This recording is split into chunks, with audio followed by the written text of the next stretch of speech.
കൂട്ട് ഭാഗം 1. ദേവ, നീ ഇറങ്ങിയോ? നീ അറിഞ്ഞായിരുന്നോ നമ്മുടെ ഓഫീസിലെ സെക്യൂരിറ്റി ദിനേശൻ മരിച്ച വിവരം? നീ അവിടെ വരെ ഒന്ന് പോവണം. ഇല്ലച്ചാ, ഇന്നെനിക്ക് ഒട്ടും ടൈമില്ല. ഇന്നൊരു ഇമ്പോർട്ടൻറ്റ് മീറ്റിംഗ് ഉണ്ട്. ഞാൻ വേണമെങ്കിൽ വേറെ ആരെങ്കിലും പറഞ്ഞയക്കാം. അതെങ്ങനെ ശരിയാവും മോനെ? നമ്മുടെ കമ്പനിക്ക് വേണ്ടി 10-35 വർഷം സേവനമനുഷ്ഠിച്ച ആളാണ് ഈ ദിനേശൻ.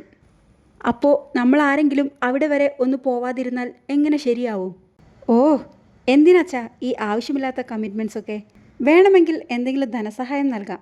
അല്ലാതെ ഞാൻ അവിടെ വരെ പോകുന്ന കാര്യമൊന്നും അച്ഛൻ ചിന്തിക്കുക വേണ്ട. എന്നാൽ ശരി, ബായ് അമ്മേ, ബായ് അച്ഛാ. അതും പറഞ്ഞുകൊണ്ട് ദേവ ഗ്രൂപ്പ്സിൻ്റെ MD ദേവാനന്ദ് തൻ്റെ ബെൻസ് കാറെടുത്ത് ചീറിപ്പാഞ്ഞു പോയി. മാധവേട്ടാ, എനിക്കവൻ്റെ ഈ പോക്ക് കണ്ടിട്ട് പേടിയാവുന്നു. 10 തലമുറയ്ക്ക് സുഖമായിട്ട് കഴിയാനുള്ളത് സമ്പാദിച്ച് കഴിഞ്ഞില്ലേ? പിന്നെ ആർക്ക് വേണ്ടിയിട്ടാ അവൻ ഈ കഷ്ടപ്പെടുന്നത്? പണം പണം എന്നൊരു വിചാരമല്ലാതെ മറ്റൊന്നുമില്ല ചെക്കന്. എനിക്കെൻ്റെ പഴയ ദേവനെ വേണം മാധവേട്ടാ. എപ്പോഴും എന്നെ ചുറ്റിപ്പറ്റി നടന്നിരുന്ന എൻ്റെ മോനെ. ലക്ഷ്മി തൻ്റെ ഉള്ളിലെ ആകുലത മാധവനോട് പറഞ്ഞു. തെറ്റ് പറ്റിപ്പോയി ലക്ഷ്മി. അവന് സ്വല്പം ഉത്തരവാദിത്തം വന്നോട്ടെ എന്ന് കരുതി ഏൽപ്പിച്ചതായിരുന്നു ഇതൊക്കെ. പക്ഷേ എനിക്ക് കംപ്ലീറ്റ് റെസ്റ്റ് തന്നിട്ട് ഇത് മുഴുവനും അവൻ ഏറ്റെടുക്കുമെന്ന് ഞാൻ സ്വപ്നത്തിൽ പോലും കരുതിയില്ല. എന്ത് ചെയ്യാനാ? ഇന്ത്യയിലെ തന്നെ നമ്പർ 1 ബിസിനസ്മാനായി അവൻ വളർന്നപ്പോൾ നമുക്ക് നഷ്ടമായത് നമ്മുടെ മകനെയാണ്. ഒരു നെടുവീർപ്പിട്ടുകൊണ്ട് മാധവൻ പറഞ്ഞു. ഇനി ഒരേ ഒരു വഴിയേ ഉള്ളൂ മാധവേട്ടാ. ഒരു പെണ്ണ് വന്നാൽ തീരാവുന്ന പ്രശ്നമേ ഉള്ളൂ അവന്. എവിടുന്നെങ്കിലും അവനെ പൂട്ടാൻ പറ്റിയ ഒരു പെണ്ണിനെ കണ്ടുപിടിക്കണം. ലക്ഷ്മി പറഞ്ഞു. പക്ഷെ എങ്ങനെ? നമ്മൾ കാണിക്കുന്ന പെണ്ണിനെയൊന്നും അവന് പിടിക്കുന്നില്ലല്ലോ. നീ കാണുന്നതല്ലേ ലക്ഷ്മി, അവന് ചുറ്റും എത്ര പെൺകുട്ടികളാണ് പാറി നടക്കുന്നത്. അവരെയൊന്നും ഒരു നോട്ടം കൊണ്ടുപോലും ശല്യം ചെയ്യാത്തവനാ നിന്റെ മോൻ. അങ്ങനെയുള്ളവനെ ഒരു പെണ്ണിനെ വെച്ച് എങ്ങനെ പൂട്ടാനാ? എല്ലാം നടക്കും മാധവേട്ടാ. അവൻ്റെ ജീവിതത്തിലേക്ക് ഉടനെ തന്നെ ഒരു പെണ്ണ് വരുമെന്ന് എൻ്റെ മനസ്സ് പറയുന്നു. ദേവൻ പോവാത്തതിനാൽ മരണവീട്ടിലേക്ക് മാധവനും ലക്ഷ്മിയും പോവാൻ തീരുമാനിച്ചു. ദിനേശൻ്റെ വീടിൻ്റെ അവസ്ഥ കണ്ട് മാധവനും ലക്ഷ്മിക്കും വല്ലാത്ത സങ്കടം തോന്നി. പ്രായമായ ഒരമ്മയും 2 പെൺമക്കളുമല്ലാതെ ബന്ധുക്കളെന്ന് പറയത്തക്കം ദിനേശന് ആരും തന്നെ ഉണ്ടായിരുന്നില്ല. ചങ്ക് പൊട്ടിക്കരയുന്ന ആ പെൺകുട്ടികളെ ഒന്ന് ആശ്വസിപ്പിക്കാൻ പോലും ആരും കൂടെയില്ലാത്ത ഒരവസ്ഥ. സന്ദർശകരായി ആകെ വിരലിലെണ്ണാവുന്നത്ര കുറച്ചു പേർ അവിടെ ഇവിടെയായി നിൽക്കുന്നു. മരണാനന്തര കർമ്മങ്ങൾക്ക് നേതൃത്വം കൊടുക്കാൻ പോലും ആരും മുൻപോട്ട് വരുന്നില്ല. ഇതെല്ലാം കണ്ട് പ്രയാസം തോന്നിയ മാധവൻ മരണാനന്തര കർമ്മങ്ങളും മറ്റും നടത്താൻ ഏർപ്പാടുണ്ടാക്കി. ദിനേശൻ്റെ മക്കളെക്കുറിച്ച് മാധവനും ലക്ഷ്മിയും അവിടെയുള്ളവരോട് ചോദിച്ചു മനസ്സിലാക്കി. മൂത്ത മകൾ ദിവ്യ എഞ്ചിനീയറിംഗ് അവസാന വിദ്യാർത്ഥിനിയാണ്. ഇളയ മകൾ കാവ്യ ഡിഗ്രി കഴിഞ്ഞ് ഒരു സൂപ്പർ മാർക്കറ്റിൽ ജോലിക്ക് പോകുന്നു. ചേച്ചിയുടെ പഠനത്തിനു വേണ്ടി അച്ഛനെ സഹായിക്കാൻ തൻ്റെ സ്വപ്നങ്ങളൊക്കെ ഉപേക്ഷിച്ച് അവളും ജോലിക്ക് ഇറങ്ങുകയായിരുന്നു. ദിനേശന് മക്കളെന്ന് വെച്ചാൽ ജീവനായിരുന്നു.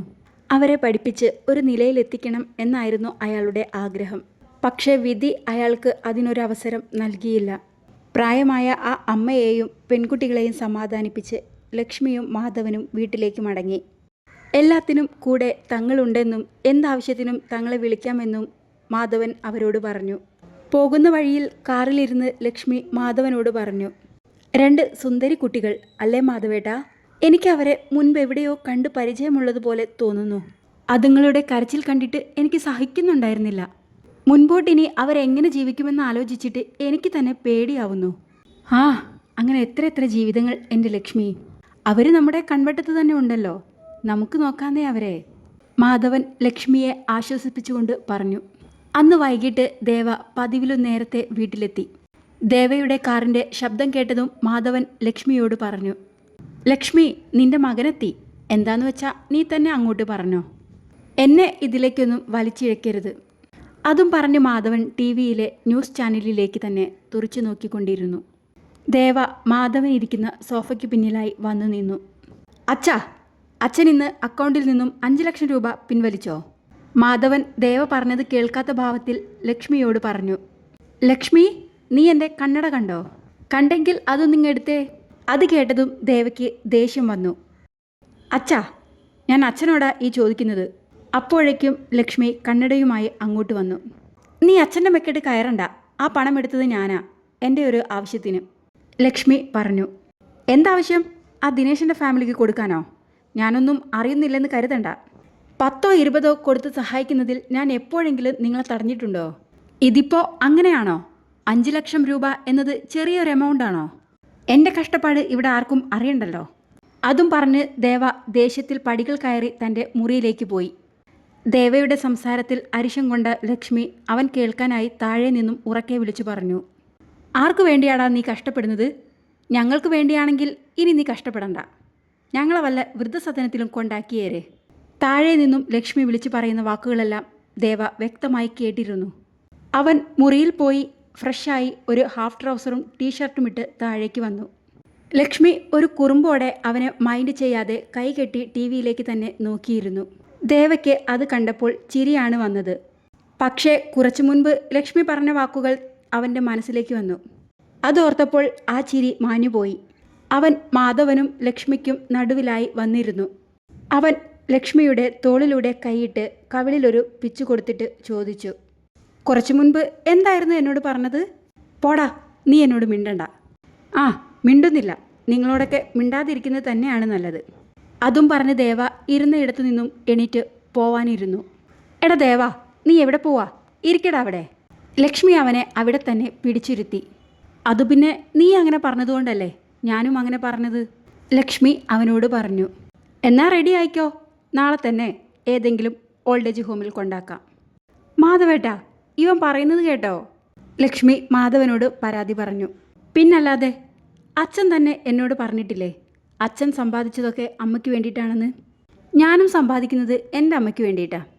ആ അമ്മ എന്നോടിങ്ങനെ പറയാൻ പാടുണ്ടോ? ദേവ മാധവനോടായി പറഞ്ഞു. എടാ, ഞാൻ എൻ്റെ ഭാര്യയ്ക്ക് വേണ്ടിയിട്ടാണ് സമ്പാദിച്ചത്. നീ എന്തിനാ എൻ്റെ ഭാര്യയ്ക്ക് വേണ്ടി സമ്പാദിക്കുന്നത്? അവിടെയാണ് അച്ഛന് തെറ്റിയത്. അച്ഛന് ഏറ്റവും ഇഷ്ടം അച്ഛൻ്റെ ഭാര്യയായിരുന്നു. അപ്പോൾ ഭാര്യയ്ക്ക് വേണ്ടി സമ്പാദിച്ചു. പക്ഷേ എനിക്ക് ഏറ്റവും ഇഷ്ടം എൻ്റെ അമ്മയാണ്. അതുകൊണ്ട് ഞാൻ എൻ്റെ അമ്മയ്ക്ക് വേണ്ടി സമ്പാദിക്കുന്നു. എടാ, എൻ്റെ ഭാര്യയുടെ കാര്യം നീ നോക്കണ്ട. അവൾക്ക് വേണ്ടതൊക്കെ ഞാൻ സമ്പാദിച്ചിട്ടുണ്ട്. ഓ, ഒന്ന് നിർത്തുമോ രണ്ടുപേരും? എല്ലാം എൻ്റെ വിധി. ഭർത്താവിനെ അടുത്ത് കിട്ടാൻ ആഗ്രഹിച്ചപ്പോഴൊന്നും അങ്ങേരെ അടുത്ത് കിട്ടിയില്ല. അങ്ങേരെ അടുത്ത് കിട്ടിയപ്പോൾ മകനടുത്തില്ലാതെയായി. ഇനി 2 പേരെയും ഒരുമിച്ചടുത്ത് കിട്ടിയാലോ? അപ്പോൾ എന്നെ ചൊല്ലി വഴക്കും. ഇങ്ങനെ ഒരു ഭർത്താവിനെയും മകനെയും കിട്ടാൻ ഞാൻ എന്ത് പുണ്യമാണാവോ ചെയ്തത്. അതും പറഞ്ഞ് ലക്ഷ്മി അടുക്കളയിലേക്ക് പോയി. പോകുന്ന വഴിയിൽ അവൾ ഒരു കാര്യം കൂടെ വിളിച്ചു പറഞ്ഞു. അതെ, നിങ്ങൾ 2 പേരും എനിക്ക് വേണ്ടി എത്രയൊക്കെ സമ്പാദിച്ചാലും നിന്റെ അച്ഛമ്മയുടെ കണ്ണിൽ ഞാൻ ഇപ്പോഴും ആ പഴയ ദരിദ്രവാസി തന്നെയാണ്. അത് കേട്ടപ്പോൾ മാധവനും ദേവനും ഒന്ന് നിശബ്ദരായി. ലക്ഷ്മി അടുക്കളയിൽ അത്താഴം എടുത്തു വയ്ക്കുന്നതിൻ്റെ തിരക്കിലായി.